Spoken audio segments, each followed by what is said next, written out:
TV Clique Brasil, 20 anos. Compartilhando comunicação com muita emoção para você.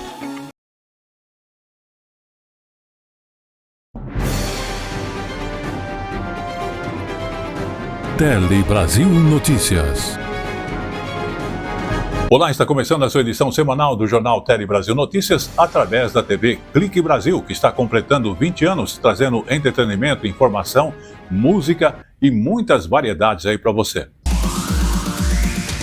No Tele Brasil Notícias estaremos destacando a questão do BNDES, que oferece crédito às empresas aqui no Brasil que podem chegar no total de 40 bilhões de reais. Também estaremos abordando a questão de uma tendência: morar sozinho está cada vez mais comum aqui dentro de nosso país, o Brasil. Falaremos também de turismo para você, da cidade de Garanhuns, que fica distante de Recife 230 quilômetros e tem muitas coisas interessantes para você. E teremos também outras informações e dicas importantes para você aqui no Tele Brasil Notícias através da TV Clique Brasil, completando seus 20 anos. Então, vamos à edição de hoje do Tele Brasil Notícias. No ar.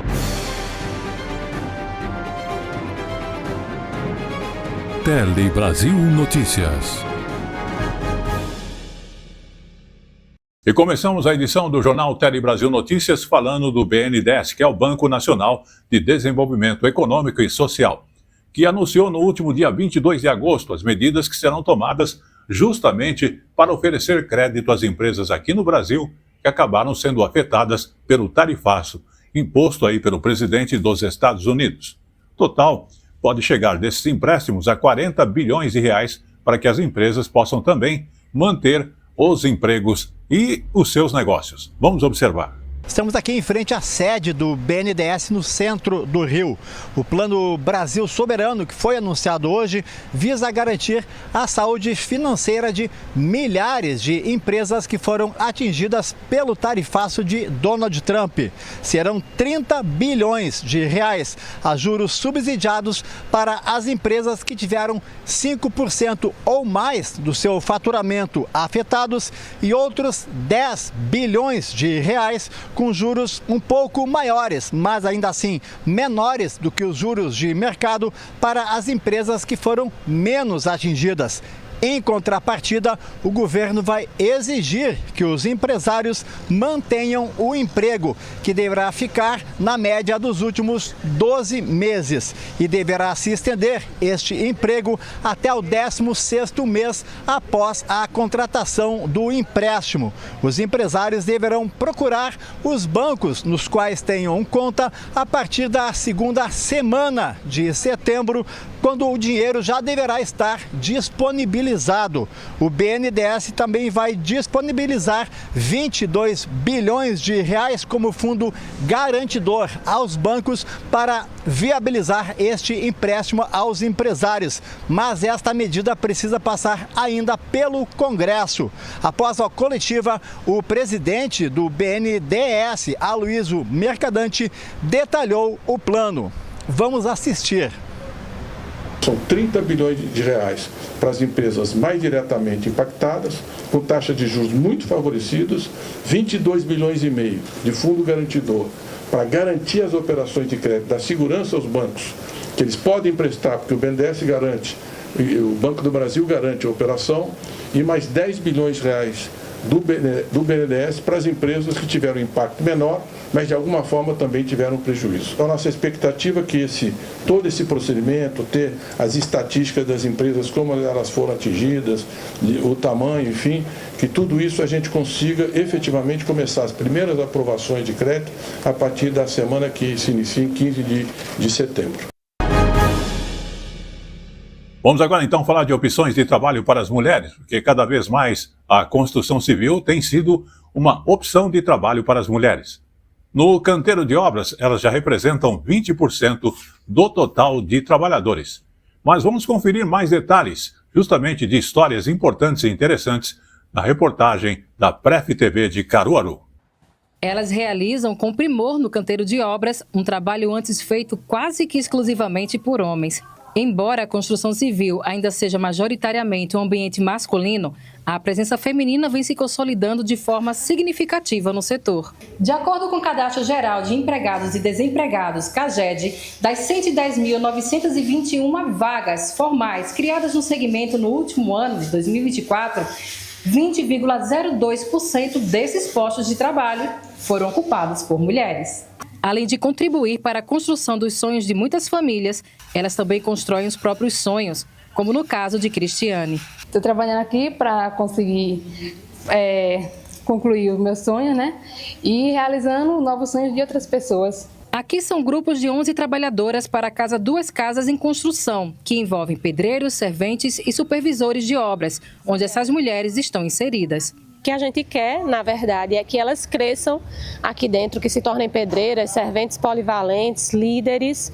A gente está traçando esse caminho, entendendo que a mulher ela pode sim estar onde ela quiser, e a gente, como empresa e com responsabilidade social, a gente quer muito que essas mulheres brilhem em qualquer lugar, que brilhem também na parte produtiva. Até eu me empolguei e coloquei a mão na massa.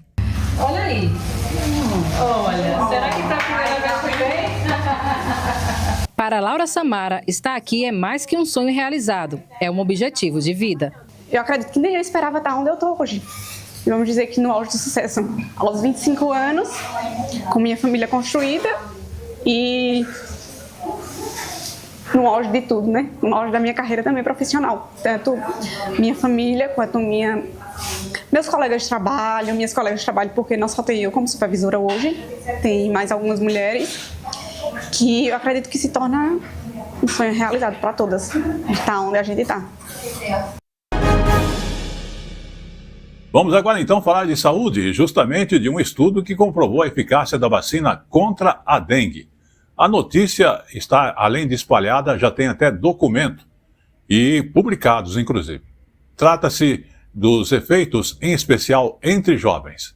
Vamos às informações que vai nos ajudar a conhecer essa história através da repórter Bárbara Pereira. Esse é um estudo inédito que comprovou a eficácia em adolescentes da vacina usada contra a dengue hoje aqui no Brasil. A pesquisa, publicada na revista científica britânica Lancet Infectious Disease, foi feita por pesquisadores da Fiocruz e da Universidade Federal do Mato Grosso do Sul durante a epidemia da doença em 2024, que deixou mais de 6 mil mortos. Foram analisados cerca de 92 mil testes de jovens entre 10 e 14 anos, que é o público-alvo da vacina no país, por ser a faixa etária que concentra maior número de hospitalizações. Os resultados mostraram que uma única dose da vacina já oferece proteção de 50% contra casos sintomáticos de dengue e 67,5% contra hospitalizações. Bem, e outro dado importante destacado no estudo é que a proteção já começa a partir do 8º dia após a aplicação da primeira dose. O Brasil se tornou o primeiro país do mundo a oferecer a vacina contra a dengue no sistema público. Atualmente, os imunizantes são direcionados às regiões com maior transmissão e incidência do vírus e aplicados em 2 doses, com intervalo de 3 meses entre elas. Muito bem, vamos agora então falar aí da cesta básica, porque o monitoramento da cesta básica chegou a todas as capitais do Brasil. Com isso, realmente vai se acompanhar os preços de cada cidade, capital e assim por diante da cesta básica. Mas vamos conhecer mais detalhes nesta reportagem. Com a parceria, o levantamento mensal passa a incluir 10 capitais de estados que estavam fora do monitoramento realizado há quase 70 anos. 5 deles são estados amazônicos. Assim, a pesquisa de preço da cesta básica de alimentos passa a cobrir todo o país. A ampliação inclui Boa Vista, Cuiabá, Macapá, Maceió, Manaus, Palmas, Rio Branco, São Luís, Teresina e Porto Velho. A pesquisa do mês de julho, divulgada nesta quarta-feira, já está completa, com dados de todas as regiões do país. Houve queda no valor da cesta básica em 15 capitais. As reduções mais expressivas foram registradas em Florianópolis, Curitiba, Rio de Janeiro e Campo Grande. Já as maiores altas ocorreram no Nordeste, Recife, Maceió e Aracaju. São Paulo teve a cesta mais cara do país, custando R$ 865,90, enquanto o menor valor foi encontrado em Aracaju, R$ 568,52. O preço do arroz caiu na maioria das cidades, assim como o do feijão e do café em pó. O resultado dessa pesquisa, ela possibilita que a gente acompanhe os preços, a variação dos preços, que a gente também possa calcular quanto que isso custa, para o trabalhador, para a trabalhadora adquirir. Com isso também a gente faz um cálculo de quanto tempo, qual é a jornada, quantas horas de trabalho um trabalhador, uma trabalhadora precisa executar para poder garantir essa cesta. E também a gente calcula o salário mínimo nacional. Atualmente, a cesta básica de alimentos possui entre 12 e 13 produtos essenciais, dependendo da região.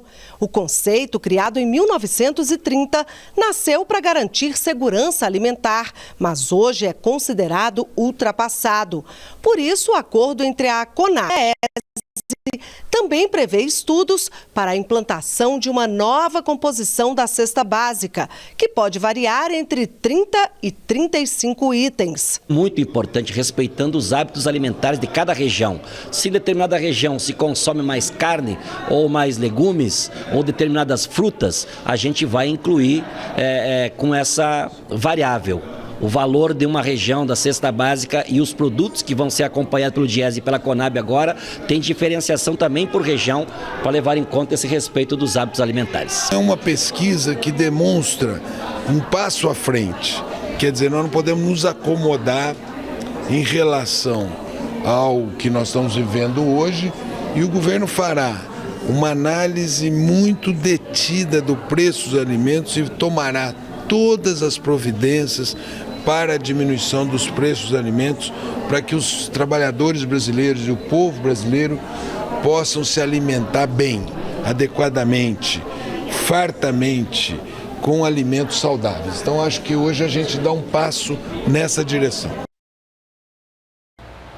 Com a parceria, o levantamento mensal passa a incluir 10 capitais de estados que estavam fora do monitoramento realizado há quase 70 anos. 5 deles são estados amazônicos. Assim, a pesquisa de preço da cesta básica de alimentos passa a cobrir todo o país. A ampliação inclui Boa Vista, Cuiabá, Macapá, Maceió, Manaus, Palmas, Rio Branco, São Luís, Teresina e Porto Velho. A pesquisa do mês de julho, divulgada nesta quarta-feira, já está completa, com dados de todas as regiões do país. Houve queda no valor da cesta básica em 15 capitais. As reduções mais expressivas foram registradas em Florianópolis, Curitiba, Rio de Janeiro e Campo Grande. Já as maiores altas ocorreram no Nordeste, Recife, Maceió e Aracaju. São Paulo teve a cesta mais cara do país, custando R$ 865,90, enquanto o menor valor foi encontrado em Aracaju, R$ 568,52. O preço do arroz caiu na maioria das cidades, assim como o do feijão e do café em pó.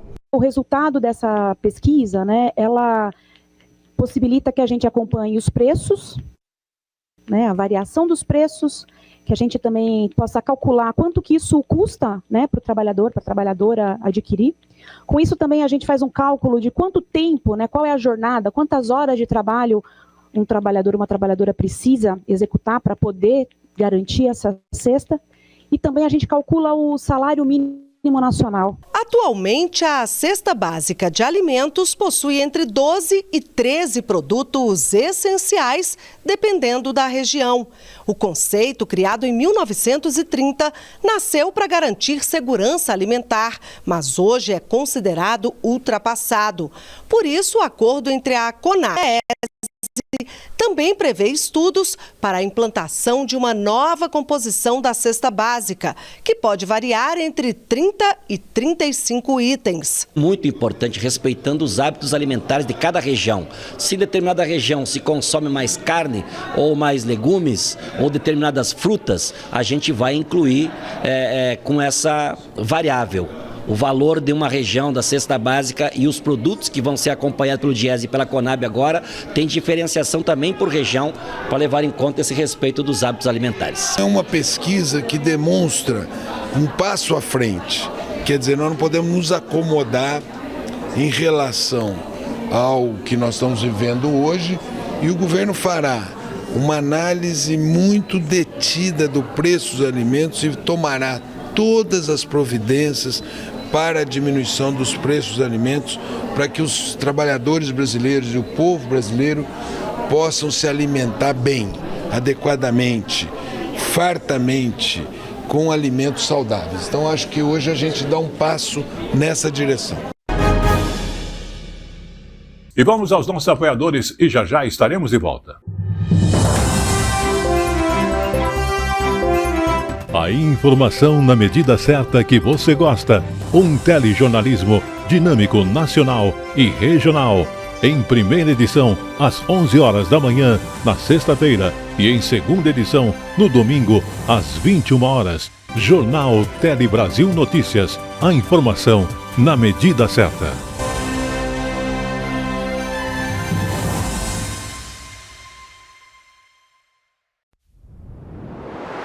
TV Clique Brasil, 20 anos.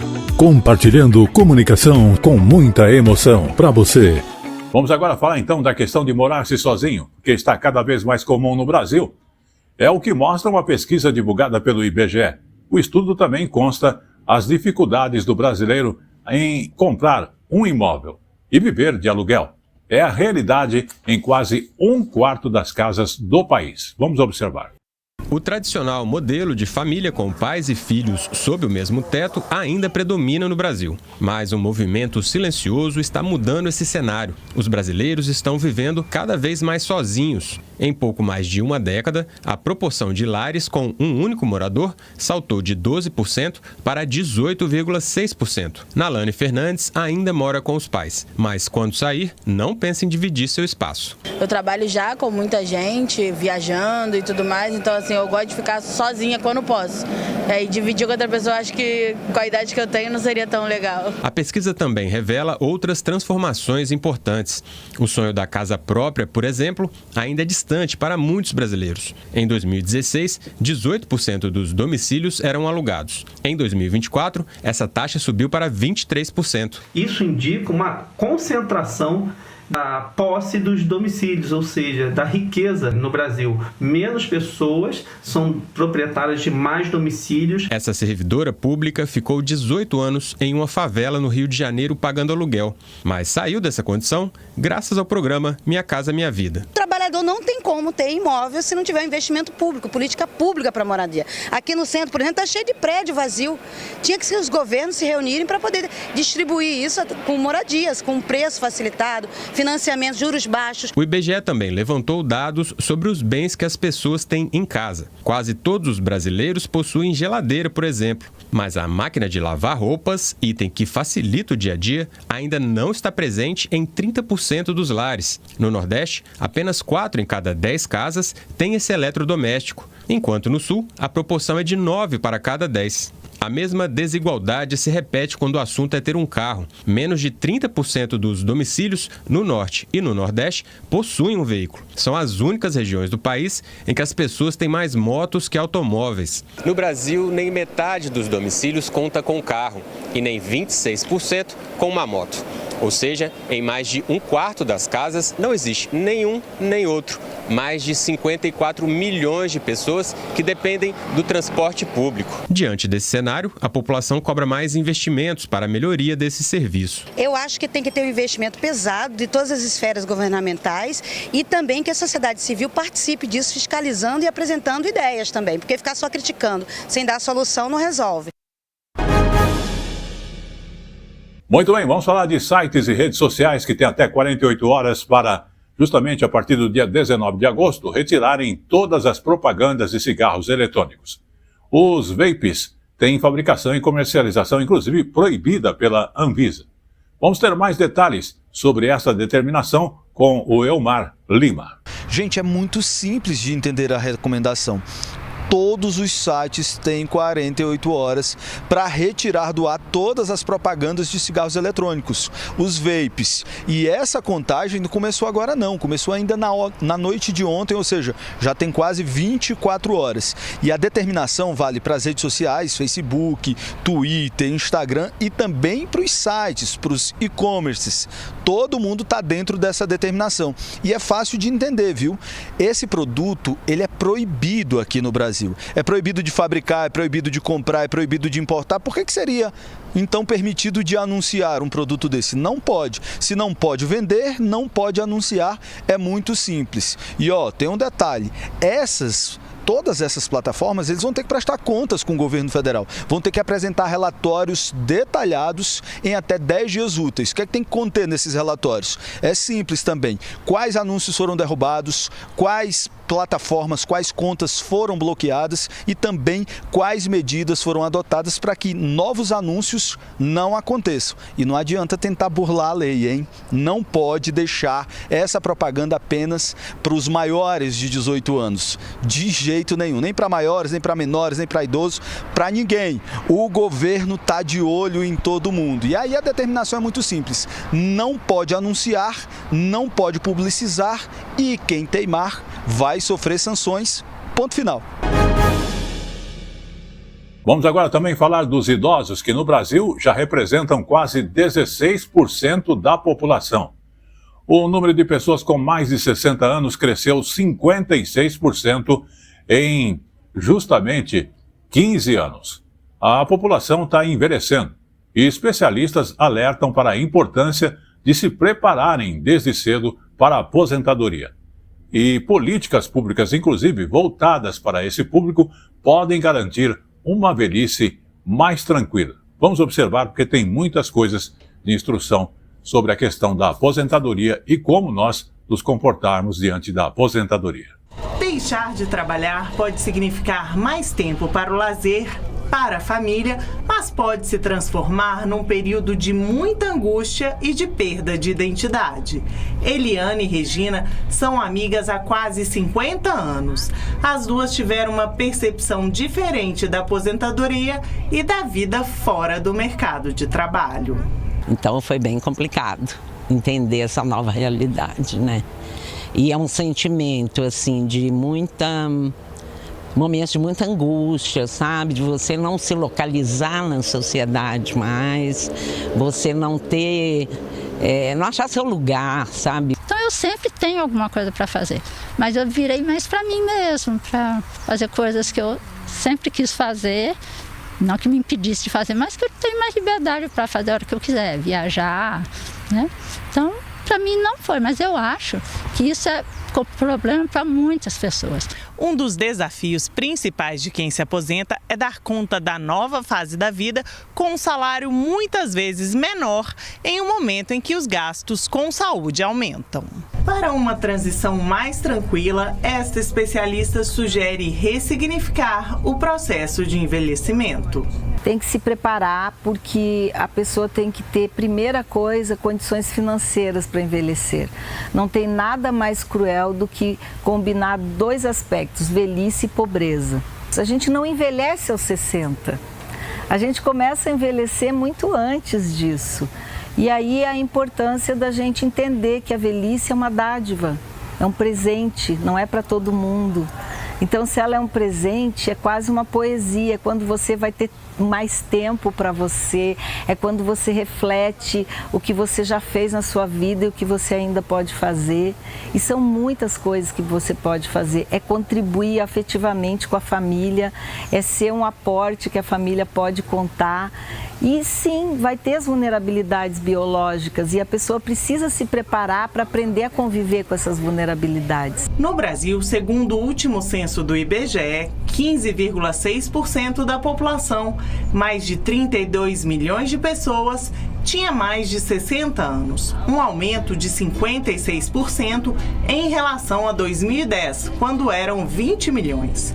Com esse envelhecimento da população, as políticas públicas devem ficar atentas à nova realidade brasileira.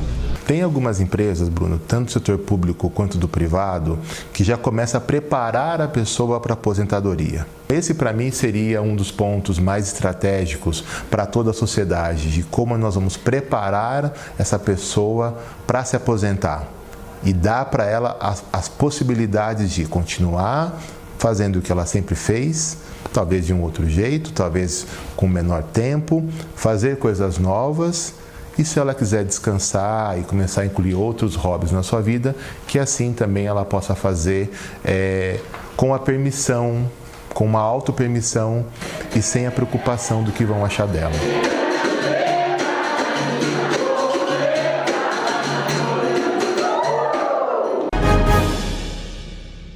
E chegou agora no Tele Brasil Notícias, o nosso Momento Jurídico.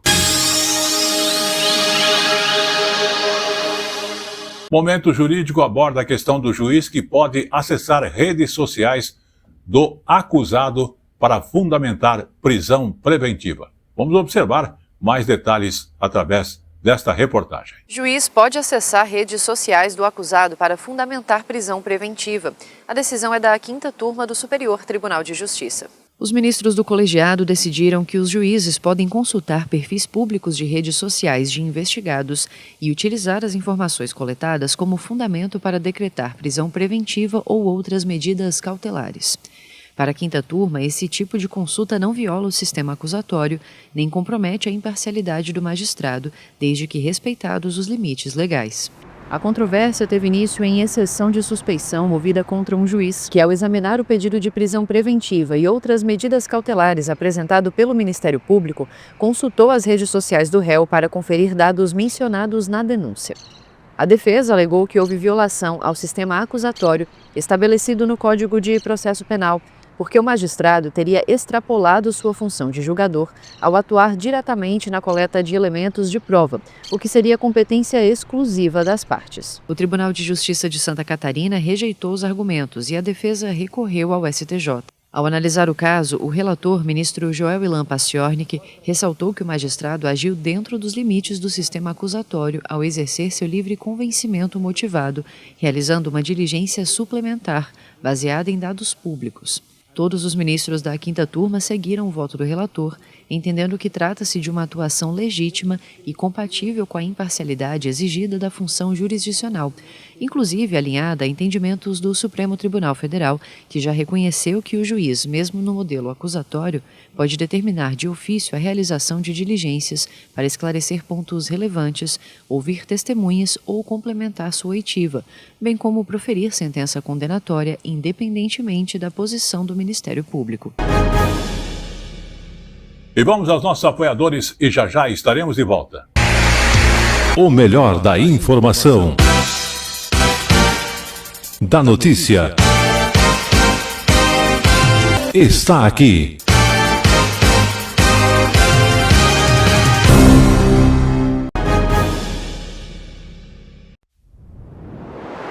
TV Clique Brasil, 20 anos. Compartilhando comunicação com muita emoção para você. Vamos agora falar também do governo do estado de São Paulo, que fez alterações nas regras para o pagamento dos ICMS, que é o Imposto sobre Circulação de Mercadoria e Serviços aqui no estado. As mudanças publicadas acabam tornando mais difíceis alguns procedimentos para as empresas e também são uma resposta do governo à operação policial que descobriu fraudes envolvendo as empresas Ultrafarma e também Fast Shop. Vamos observar. As publicações de hoje no Diário Oficial revogam decretos anteriores de 2022 e 2023 que facilitavam a recuperação de créditos de ICMS pelas empresas, entre elas o procedimento de apropriação acelerada. Com isso, a recuperação de créditos tributários vai passar obrigatoriamente pelo processo comum da Auditoria Fiscal do Estado. Segundo o governo, a situação deve ficar assim até que o grupo de trabalho anunciado na última sexta-feira revise toda a regulamentação do ICMS para evitar fraudes como as descobertas pelo Ministério Público na Operação Ícaro. No último dia 12, fiscais da Secretaria de Fazenda e executivos, como o dono da rede Ultrafarma, chegaram a ser presos na operação. Muito bem, vamos agora então falar da Mostra Brasília Mais TI 2025, que é um encontro em Brasília que reuniu especialistas em tecnologia do Brasil e também de outros países, com o objetivo de compartilhar ideias e mostrar também soluções que ajudam justamente na execução das políticas públicas nas áreas de saúde, educação e segurança pública. Em movimento, a tecnologia encanta e é capaz de muito mais em contato com o humano. Só falta falar, porque ele anda, cumprimenta, dá tchauzinho. Tem algumas aplicações que já dá para fazer com robôs como esses. Inclusive na China eles já estão usando esses robôs em fábricas. Ela pode melhorar a vida humana com suas ferramentas, processos e técnicas. Entre as discussões sobre inteligência artificial, cibersegurança, computação quântica e tantos outros na Mostra Brasília Mais TI 2025, o Piauí traz os exemplos que o fizeram ganhar o título de Estado mais digital do Brasil. A melhor forma de você levar serviços hoje para o cidadão é usando tecnologia. Tecnologia hoje ela democratiza o acesso às plataformas do governo. No governo do estado do Piauí, nós implementamos uma plataforma que converge todos os serviços públicos, que é o GovPi Cidadão. O usuário, por meio de um único acesso, consegue acessar serviços do Detran, da educação, da segurança, da saúde, de várias áreas do governo. Então, isso facilita a vida do cidadão que não precisa se deslocar para os escritórios presenciais do governo. Destaque entre os programas, o protocolo de recuperação de celulares inspirou o aplicativo Celular Seguro do governo federal. Os furtos dos aparelhos no Piauí caíram 19%. E entre o primeiro semestre de 2022 e o de 2025, dobrou o número de celulares recuperados. Já o Piauí Saúde Digital está em 1.100 unidades básicas de saúde do estado e já realizou mais de 700 mil procedimentos, com média de espera de até uma semana. Uma plataforma que o cidadão acessa pelo celular e tem agilidade no atendimento em 12 especialidades. Bruna Rayane já foi atendida em algumas delas. Eu já tive consulta com clínico geral, ginecologista e a última agora que eu marquei foi nutricionista. E já fiz vários exames laboratoriais e exames de imagem. De casa mesmo a gente já tem aquele atendimento que às vezes a gente não tem nem como ir. A saúde digital, ela começou a estar presente no tempo da pandemia e de lá para cá ela veio apenas consolidar. Então, o que nós temos no físico, nós também temos no digital. Todos os seus exames, eles ficam lá na plataforma, salvo para quando você precisar apenas imprimir. Consultor de casa, é preciso fazer um exame, você pode se deslocar até aqui o hospital da polícia e esse exame é feito. Então, veio para diminuir a nossa fila de atendimento. E ainda então, falando aí da questão da internet, vamos falar aí também sobre um evento que está acontecendo em Brasília, que debate a cibersegurança e a gestão justamente dos incidentes que acontecem. Vamos observar. O evento debateu a prevenção e a resposta a incidentes cibernéticos, com foco na garantia de mais segurança aos dados do governo federal e da população contra ataques realizados na internet. Participaram do encontro membros da Rede Federal de Gestão de Incidentes Cibernéticos do governo federal, que puderam compartilhar informações e trocar experiências. Durante a abertura do encontro, o ministro do Gabinete de Segurança Institucional da Presidência da República, Marcos Amaro, destacou a publicação do decreto de 4 de agosto de 2025, que instituiu a nova Estratégia Nacional de Cibersegurança. A estratégia foi proposta pelo Comitê Nacional de Cibersegurança e conta com 4 eixos: proteção e conscientização do cidadão e da sociedade, segurança e resiliência dos serviços essenciais e infraestruturas críticas, cooperação e integração entre órgãos e entidades públicas e privadas, e soberania nacional e governança. O evento também destacou a portaria que incentiva a criação de centros de análise e compartilhamento de informações no país. A ideia é fortalecer a cibersegurança e a cooperação entre as instituições. Esse encontro de especialistas em cibersegurança tem como objetivo oferecer um ambiente para troca de conhecimento e experiências sobre gestão de incidentes, visando a melhoria das relações institucionais, dos processos decisórios e o aumento da resiliência cibernética do Brasil, já que um incidente que afeta uma instituição hoje poderá ensejar o aprendizado que protegerá outras instituições amanhã. Muito bem, vamos falar agora da Justiça, que determinou que radares instalados em rodovias federais sejam reativados. A decisão determina, inclusive, que o Departamento Nacional de Infraestrutura Transportes, o DENIT, que tinha até dia 19 de agosto, para notificar todas as concessionárias de radares de rodovias federais a manter o equipamento em operação. Para notificar todas as concessionárias de radares de rodovias federais a manter os equipamentos em operação. Caso a decisão não seja cumprida, haverá pagamento de multa diária no valor de R$50 mil por radar desligado, tanto para as empresas responsáveis pela manutenção quanto para o próprio DENIT. Em decisão anterior, a Justiça Federal já previa o funcionamento dos aparelhos nos trechos mais perigosos das estradas.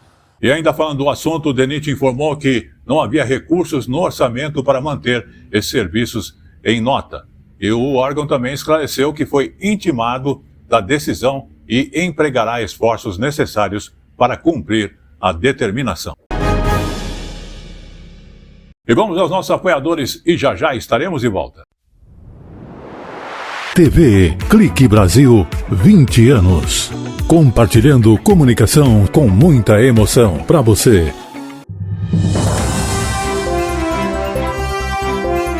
A informação na medida certa que você gosta. Um telejornalismo dinâmico nacional e regional.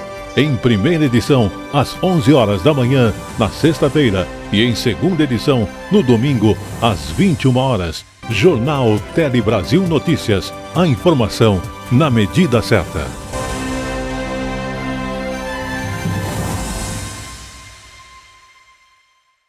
Muito bem, vamos agora falar então de comércio exterior, porque nos últimos 7 meses do ano, as importações brasileiras tiveram alta de 8,3%. Produtos como medicamentos, motores, óleos, combustível foram trazidos da China, Índia e do próprio Japão. Os dados foram apresentados em um relatório da Confederação Nacional da Indústria, inclusive já preocupa a produção aqui no país, a produção nacional. Vamos observar. Uma avalanche de roupas e tecidos tem chegado ao Brasil, vinda principalmente da China, Índia, Bangladesh e Paraguai. Este ano, as importações já somaram mais de 7 bilhões de dólares, enquanto as exportações não chegaram a 1 bilhão, um déficit que ultrapassa 6 bilhões de dólares. Isso é muito preocupante. Nós estamos perdendo market share do produto importado devido fundamentalmente e principalmente a um quadro de excesso de produção mundial, notadamente produção asiática e mais notadamente ainda produção chinesa. Situação semelhante é a de calçados. No mês de julho, foram importados mais de 4 milhões de pares, uma alta de 98% na comparação com o mesmo mês de 2024, com produtos vindos do Vietnã, China e Indonésia. Já as exportações de calçados tiveram uma queda de 7%. Um relatório da Confederação Nacional da Indústria aponta que de janeiro a julho deste ano, as exportações brasileiras, de um modo geral, cresceram apenas 0,1%, mas as importações tiveram alta de 8,3%. As maiores altas no volume importado vieram da China, Índia e Japão. A CNI afirma que, por causa das tarifas americanas, o Sudeste Asiático está exportando mais produtos para o Brasil. Para este professor de economia da FGV, a explicação está relacionada também à valorização do real frente ao dólar e ao aumento da massa salarial no Brasil, que demanda mais produtos. Conforme a taxa de desemprego vem caindo, os salários têm aumentado. Então, esse maior poder de compra do brasileiro aumenta o consumo de produtos nacionais, mas também, naturalmente, de produtos importados. Já a Federação das Indústrias do Estado de Minas Gerais alerta para a prática ilegal de dumping, que acontece quando os preços dos produtos vendidos estão abaixo do valor de mercado. O excedente chinês estaria vindo para o Brasil, colocando em risco a indústria nacional. Então, a gente tem defendido, aí, junto ao governo, a implementação de maneira mais célere, pelo menos da medida de dumping, que são medidas previstas na Organização Mundial do Comércio, ou seja, nas leis internacionais de práticas entre países. Apesar disso, especialistas afirmam que não é o momento de impor barreiras comerciais, mas de investir na competitividade da indústria brasileira. Só com o aumento consistente do investimento e da produtividade da economia que a gente vai conseguir fazer frente à competição internacional. Vamos também abordar um assunto que é bastante interessante, porque os casamentos entre pessoas do mesmo sexo cresceram quase 80% no intervalo somente de 5 anos. Isso no estado de São Paulo. Os dados foram inclusive divulgados pela Arpen, a entidade que representa os cartórios em todo o Brasil. Vamos à reportagem. Roberta e Rita se conheceram em uma festa. 2 meses depois, fizeram um jantar para reunir os amigos e comemorar que estavam morando juntas. Em 22 anos de relacionamento, o casal fez algumas celebrações do amor que sentem uma pela outra.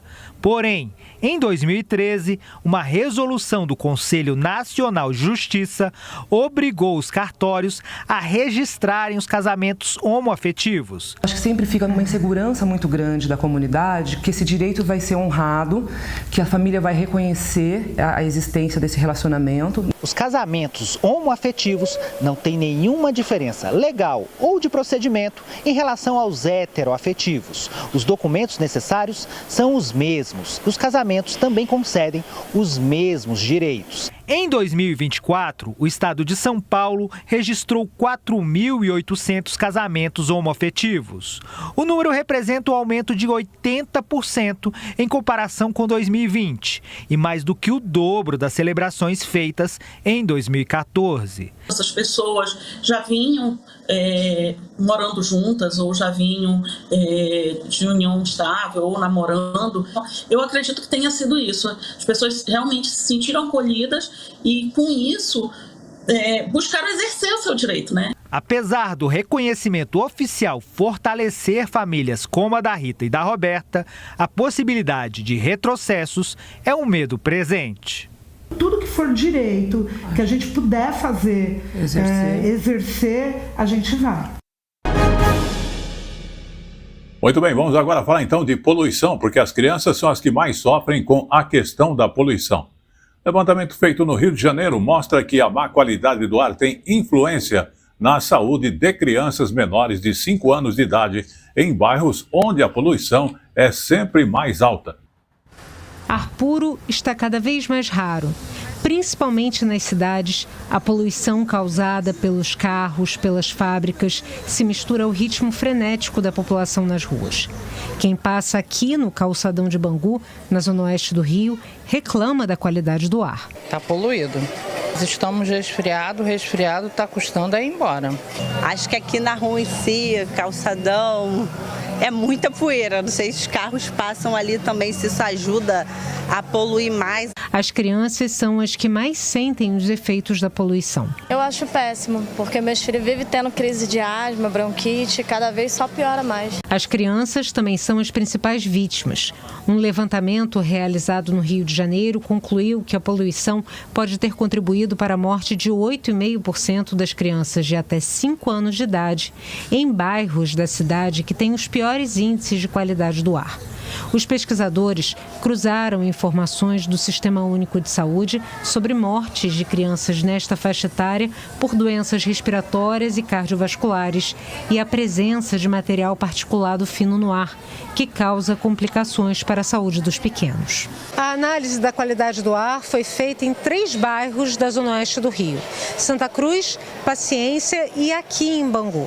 Em mais da metade dos dias, as concentrações de material particulado fino ultrapassaram o limite aceitável recomendado pela Organização Mundial da Saúde. A poluição atmosférica ainda é muito negligenciada e a gente precisa dar mais atenção a isso para que a gente possa ter um diagnóstico real e algumas políticas do tipo controle e fiscalização, mas também arborização, diminuição, controle da questão de mobilidade urbana. Tudo isso aí pode, um conjunto desse tipo de ações, trazer respostas mais efetivas a essa problemática. Esta médica pneumologista da Fiocruz enumera cuidados para evitar problemas de saúde relacionados à poluição do ar. Você pode aumentar a exposição a essa criança a irritantes, ambientais, já desde a casa dela, desde dentro da casa dela. Então, por exemplo, o tabagismo intradomiciliar é um grande problema.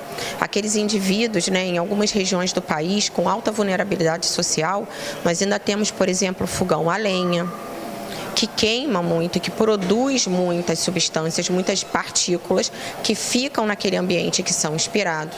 Então, na verdade, eu vou cercando por todas as pontas com a meta final de garantir a saúde respiratória dessa criança. Vamos falar agora de saúde e a questão da dengue, que continua matando. Só no primeiro semestre deste ano foram aproximadamente 1.600 pessoas que acabaram perdendo a vida em função da dengue. Mas uma pesquisa também continua testando formas de se acabar com o mosquito, que é o transmissor da dengue. Vamos observar nesta reportagem da TVE do Espírito Santo, que acaba nos mostrando que um estudo que usa inclusive abelhas no combate ao mosquito Aedes aegypti. Vamos observar. A dengue é uma velha conhecida dos brasileiros e segue fazendo vítimas. De acordo com o Ministério da Saúde, a doença já tirou a vida de quase 1.600 pessoas somente no primeiro semestre de 2025, mais de 6.000 no ano passado. A boa notícia é que o combate ao mosquito transmissor pode ganhar um novo aliado. Pesquisadores das universidades de São Paulo, de Brasília e de 2 startups de Ribeirão Preto descobriram que uma molécula chamada diterpeno, encontrada no própolis produzido pela abelha mandaçaia, que é nativa do Brasil, pode matar larvas do mosquito Aedes aegypti. O estudo, publicado pelo grupo na revista científica Rapid Communications in Mass Spectrometry, mostra que a substância é capaz de eliminar em 48 horas, de 90% a 100%, o mosquito transmissor da dengue, febre amarela urbana, chikungunya e zika. O diterpeno é encontrado na resina do pinus, árvore amplamente cultivada no Brasil. As mandaçaias usam essa resina para construir e proteger seus ninhos. Segundo os pesquisadores, o contato da resina com a saliva das abelhas altera sua estrutura química e potencializa a ação larvicida. O resultado da pesquisa é promissor. No entanto, como o volume de própolis produzido por essas abelhas é muito pequeno, uma opção sugerida pelos pesquisadores seria reproduzir o processo em laboratório. Como o pinus já é utilizado na indústria, seria possível extrair o diterpeno e fazer a transformação química utilizando bioreatores. Vamos abordar agora a COP30, porque há menos de 3 meses para a conferência, menos de 50 países confirmaram presença lá na COP. E a organização, inclusive, do evento, que enfrenta agora a pressão da ONU por causa dos altos custos de hospedagem, que ameaçam a participação, inclusive, das nações mais pobres. Vamos observar. Até agora, apenas 47 países dos mais de 190 que demonstraram interesse confirmaram presença oficial na COP30. O principal entrave em Belém é o preço das diárias. Em uma pesquisa rápida, é possível encontrar hospedagem de mais de R$1 milhão para apenas 2 pessoas no período de 10 a 21 de novembro. Nós somos uma democracia que nós temos limites de intervenção no setor privado, estamos fazendo nos limites do que a legislação brasileira permite negociações para que os preços possam baixar em Belém e estamos garantindo a participação, é a nossa prioridade que a participação dos negociadores esteja garantida em Belém. Diante da baixa adesão até agora, as Nações Unidas pediram que o Brasil financie parte dos custos para garantir a participação das delegações mais vulneráveis. Mas o governo deixou claro que não vai usar o dinheiro público para bancar hospedagem. O governo brasileiro já está arcando com custos significativos para a realização da COP e que, por isso, não há como subsidiar delegações de países, inclusive delegações de países que, digamos assim, são mais ricos do que o Brasil. O Brasil pede que a ONU melhore o valor do subsídio de diária em Belém do Pará, hoje fixado em $144, algo em torno de R$ 780. O governo federal defende que o valor do auxílio chegue a patamares de eventos realizados em São Paulo e no Rio de Janeiro, para que cubra os custos dos valores locais. Muito bem, vamos falar agora de uma polêmica, porque depois do que está acontecendo envolvendo um teatro aqui em São Paulo, essa polêmica é com a Prefeitura de São Paulo e um grupo de teatro que atua na região da Cracolândia, ali a região central aqui da capital paulista. A Justiça acabou dando mais 180 dias para o grupo desocupar aquele terreno. O teatro de container voltou a funcionar normalmente. Vamos à reportagem de Dimas Soldi. Nós estamos bem aqui ao lado do teatro, inclusive, como você disse, daqui a pouquinho, às 8 horas da noite, tem apresentação por aqui. O Teatro de Container está nesse local desde 2016, é um terreno que pertence à Prefeitura, fica aqui na região central da cidade, em uma área que foi chamada durante muito tempo de Cracolândia. A Prefeitura pretende revitalizar essa região, por isso quer a saída do teatro daqui. O plano é construir no local um prédio habitacional de interesse social. Desde o ano passado, a Prefeitura já fez 4 propostas ao grupo. Na última, ofereceu um outro terreno também aqui na região central da cidade, a cerca de 1 quilômetro daqui. A pedido da Prefeitura, a ordem de despejo era para ter ocorrido na última quinta-feira, mas a Justiça de São Paulo concedeu então essa liminar, então, que garante a permanência do teatro aqui por mais 180 dias. Na liminar foi destacada a complexidade logística para a mudança de um teatro, além da programação já confirmada até dezembro deste ano. Então, o que tudo indica é que o teatro deve continuar por aqui por mais algum tempo. Muito bem, vamos agora então falar de turismo, porque o governo federal lançou o Plano Brasis para fortalecer o turismo em nosso país. Então vamos conhecer qual é esse plano. O turismo nacional mantém um ritmo acelerado de crescimento. De janeiro a maio deste ano, o setor faturou quase 90 bilhões e meio de reais, segundo a pesquisa da Federação do Comércio de Bens, Serviços e Turismo do Estado de São Paulo. O resultado representa um aumento de 7% em relação ao mesmo período de 2024 e é o mais alto já registrado na série histórica, iniciada em 2012. Além de estar viajando mais, o brasileiro está gastando mais, conhecendo e amando o seu país. E com isso, gerando emprego na veia, de forma democrática e distribuída por todo o território nacional. O número de emprego gerado no setor nunca registrou marcas como tem registrado agora. Segundo dados do CAGED, De janeiro de 2023 até junho de 2025, nós criamos quase 520 mil novos empregos no turismo em todo o país. E para divulgar ainda mais os nossos atrativos naturais, culturais e gastronômicos, o Ministério do Turismo, em parceria com o governo do estado de São Paulo e a Prefeitura da cidade de São Paulo, promovem esta semana o Salão do Turismo.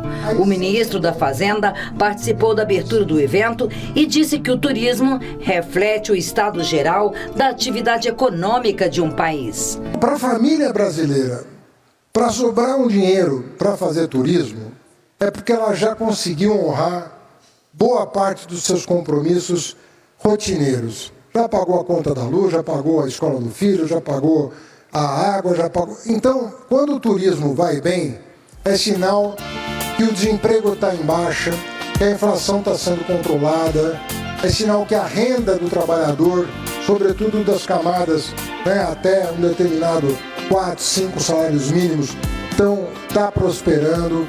É sinal que nós temos em busca de um país um pouco mais justo. E não é só brasileiro que está viajando mais para conhecer as nossas maravilhas. O Brasil, cada vez mais, atrai turistas estrangeiros.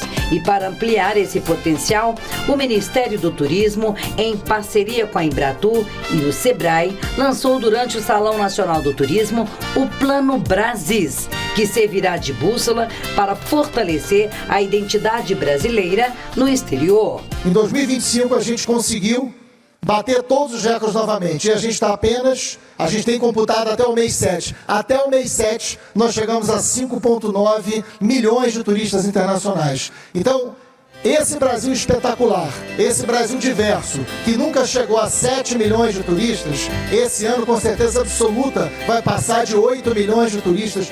O ministro de Portos e Aeroportos ressaltou que as obras de infraestrutura que estão sendo realizadas fortalecem o turismo. Nós não podemos falar em turismo sem nós não falarmos em fortalecer os nossos aeroportos no Brasil. As concessões começaram em 2003 no governo do presidente Lula.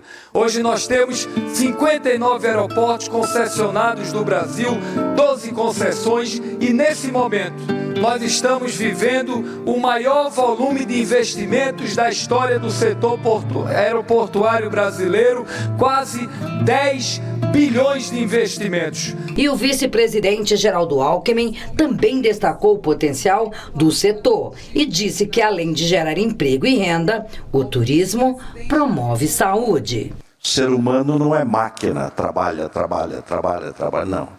Precisa lazer, precisa descanso, precisa reduzir estresse, ansiedade, depressão. Então, o turismo promove também saúde.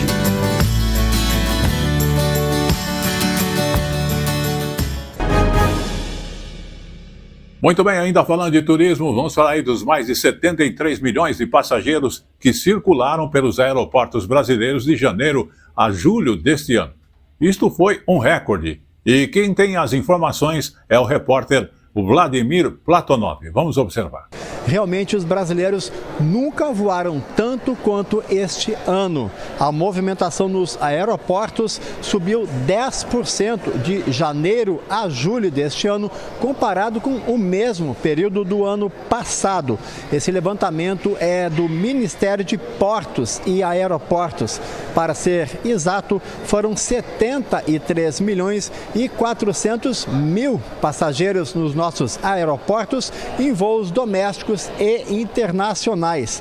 Considerando apenas as viagens para o exterior, o crescimento foi de 15%, com 16 milhões de passageiros. E no mercado interno, esta alta foi de 8%, com 57 milhões de passageiros. A expectativa do governo é fechar este ano com 130 milhões de passageiros nos nossos aeroportos, o que representará terá uma alta de 10%. Em 2024, o Brasil recebeu 6.800.000 visitantes e, segundo o Ministério do Turismo, este número poderá chegar a 10 milhões de visitantes estrangeiros este ano aqui no Brasil. Muito bem, vamos falar agora de datas comemorativas. Tivemos aí no dia 22 de agosto o Dia Internacional do Folclore, data que celebra e preserva as tradições populares aqui do Brasil e do mundo também. Sabará, na região metropolitana de Belo Horizonte, é conhecida como a capital nacional das histórias de assombração, com várias lendas urbanas que passam de geração a geração. Até alunos de uma escola pública, inclusive da cidade de Sabará, apresentaram ali histórias contando algumas dessas histórias que são bastante assombrosas, né? O imaginário dos moradores. A reportagem é da Rede Minas. Sabará foi o primeiro povoado colonial de Minas Gerais, fundada no século XVII. Com a chegada dos bandeirantes, foi se desenvolvendo até se tornar um importante centro comercial. Séculos depois, parte do patrimônio segue preservado nas ruas do centro da cidade, lugar onde história e lendas se misturam. As lendas são narrativas de uma coisa assim extraordinária, ou seja, que a pessoa não consegue entender às vezes um determinado acontecimento histórico real, e aí mistura-se o real com o fictício, aquela coisa de fantástico, aquela coisa que não se entende, mas tenta se explicar. A lenda tem essa base, ela sempre tem um fundamento verídico, mas é uma ficção. No palco, os atores fazem as lendas ganharem forma. Hoje, 22 de agosto, é dia do folclore. Dia que meu pai morreu e onde eu moro, é uma fábrica de caixões antigamente que enterrava as pessoas na igreja de São Francisco. Com tudo isso, eu fui entendendo o porquê que enterrava as pessoas e por que surgiram as assombrações e as lendas da cidade. Chiquinho ajuda a divulgar as lendas da cidade há 36 anos. Legado que virou livro em 2018 e hoje vai para os palcos por meio do projeto Teatro para Todos. É muito legal saber que Sabará não tem só histórias, tem lendas, que os turistas possam conhecer tanto as lendas da cidade como a história também. Mas as lendas ficam aquela questão de medo, de pânico, de assombração de noite na cidade. É a cidade cheia de fantasmas. Na plateia, 34 alunos da Escola Municipal Presidente Eurico Gaspar Dutra. Crianças que aproveitaram uma manhã fora da sala de aula para aprender de um jeito diferente. A gente conseguiu descobrir a história do nosso bairro, de Sabará, do nosso município. Eu achei tudo maravilhoso, eu amei as peças, eu comecei a arrepiar. Vamos agora falar também de acontecimentos aqui no Brasil, porque o Brasil vai promover a temporada França-Brasil com eventos sobre a cultura francesa. Vamos conhecer. Realizada no Museu Nacional, a abertura da temporada Brasil-França 2025 inaugura uma série de 300 eventos culturais que serão realizados em 15 cidades brasileiras ao longo do segundo semestre de 2025. Entre os temas, as apresentações e debates discutirão igualdade de gênero, combate à desinformação e empreendedorismo social, com foco na população jovem de ambos os países e no intercâmbio cultural de experiências. Vocês estão construindo, de fato, esse aprofundamento, não só da relação, não é, entre a França e o Brasil e França, mas, acima de tudo, falando e olhando para o futuro das vidas de vocês, de tantas juventudes e daquilo, não é, que nós mais prezamos, que é, de fato, a democracia. Com democracia vai ter melhor clima, vai ter melhor respeito à natureza, vai ter igualdade de gênero, vai ter a superação do racismo, da homofobia, de todas as misoginias, de o tipo de preconceito que ainda nos tira da possibilidade de um desenvolvimento social, econômico sustentável.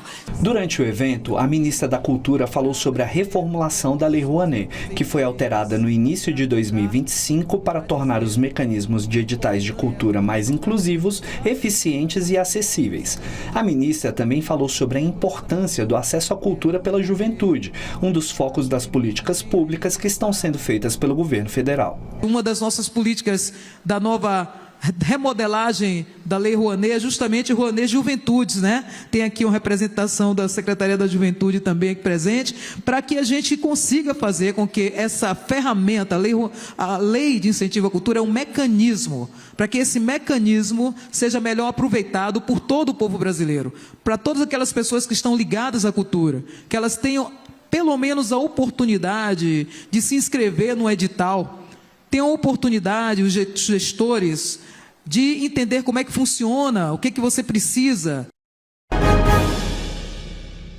Vamos também abordar agora a questão de uma arte milenar que resiste ao tempo e à tecnologia atualmente contemporânea. Os primeiros registros da xilografura são aproximadamente 2.000 anos de existência. A técnica hoje ainda é reproduzida, mas reinventada com muita criatividade. É o que nós vamos ver nesta reportagem da TBE do Espírito Santo. A xilogravura é uma técnica de origem chinesa. Inicialmente usada para imprimir textos como escrituras budistas, cresceu e chegou ao Japão, de onde logo se espalhou. O processo de gravar imagens na madeira para depois reproduzi-las em um outro tipo de material, hoje é considerado artesanal. Mas no passado, foi uma revolução tecnológica associada à invenção da imprensa tipográfica. Um artista de Vitória, no Espírito Santo, desenvolveu uma maneira única de fazê-la, transformando a tradição em algo ainda mais surpreendente. Quem olha para um simples cabo de vassoura nem imagina que ele pode se transformar em uma ferramenta de arte. Mas para este artista plástico, foi isso que aconteceu. Durante as aulas de xilogravura na faculdade, desenvolveu uma técnica onde esculpe várias formas e tipos de imagem neste material. Eu esqueço de comprar o material da aula e saindo da minha casa encontro perto da porta, um lixo já para ser colocado fora, uma vassoura que tinha a haste preservada, né? Esse bastão de madeira eu levo para a universidade e esculpo, faço gravo nele, né? O processo para criar as telas, embora simples, exige muita atenção e cuidado. A tinta é espalhada de forma uniforme. O papel é preparado com delicadeza. E durante a impressão, o movimento precisa ser constante. Basta observar o resultado para perceber que uma das maiores paixões do artista é retratar animais marinhos. Tem muito a ver com o cotidiano, né, da minha infância e juventude, no bairro Santo Antônio, próximo ao braço de mar, né, que é o Rio Santa Maria. Ali eu pescava, ali aprendi a mergulhar, né. Tudo isso acabou entrando na imaginação, né. Vamos agora também falar de uma curiosidade. Você já ouviu falar da Internet da Floresta? Um brasileiro criou um ativo digital, que é um tipo de criptomoeda dedicada à preservação do meio ambiente. Mas a iniciativa já e vem sendo discutida há algum tempo. A novidade está sendo lançada num evento do Rio de Janeiro, dedicado ao combate das mudanças climáticas.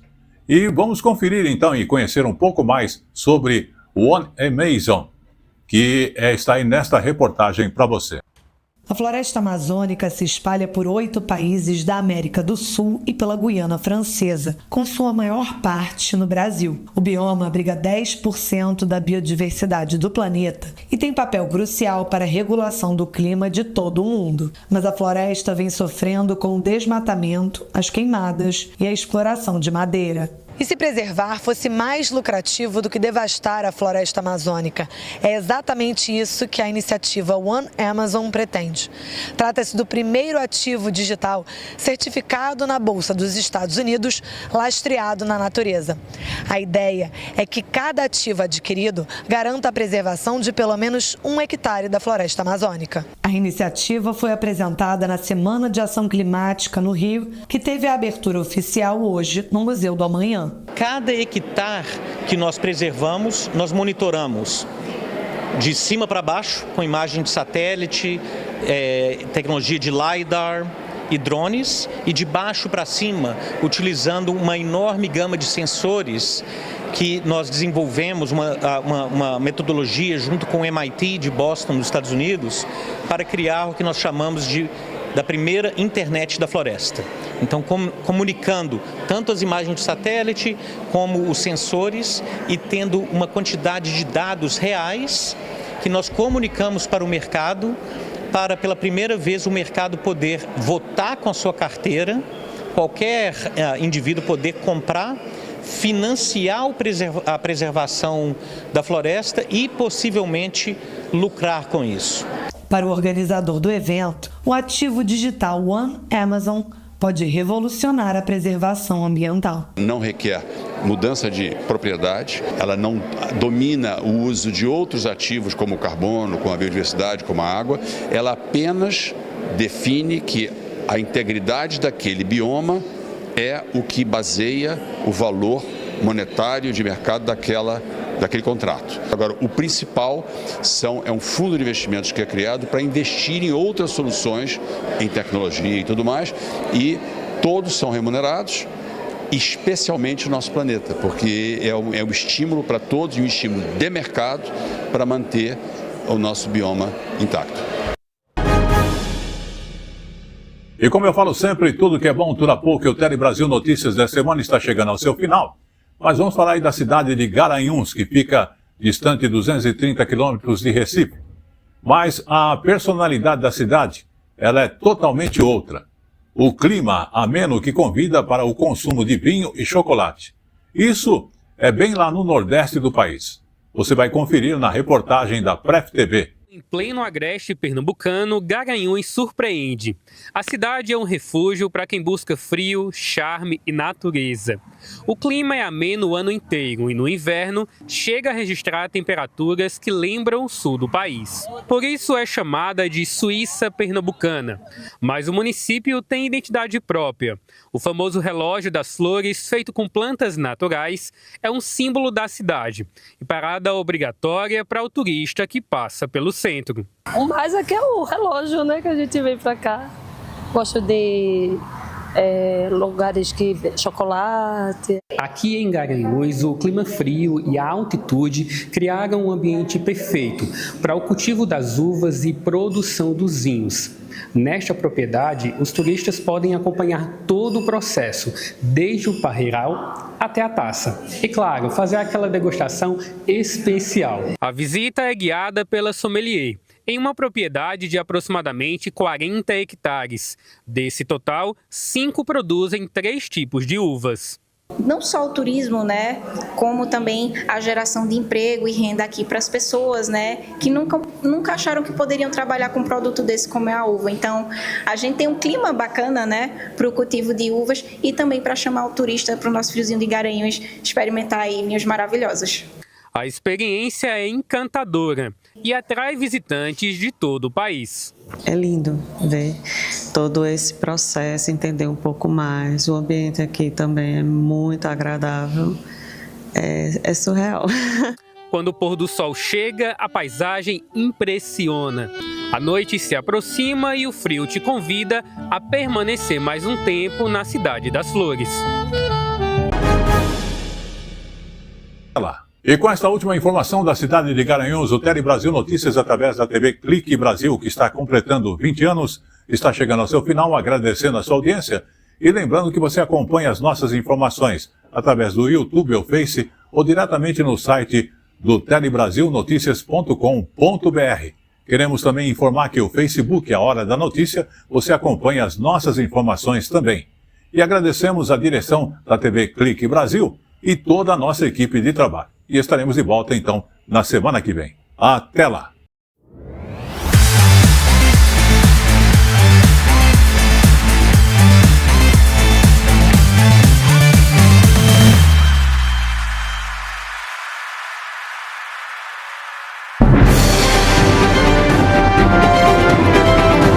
Tele Brasil Notícias.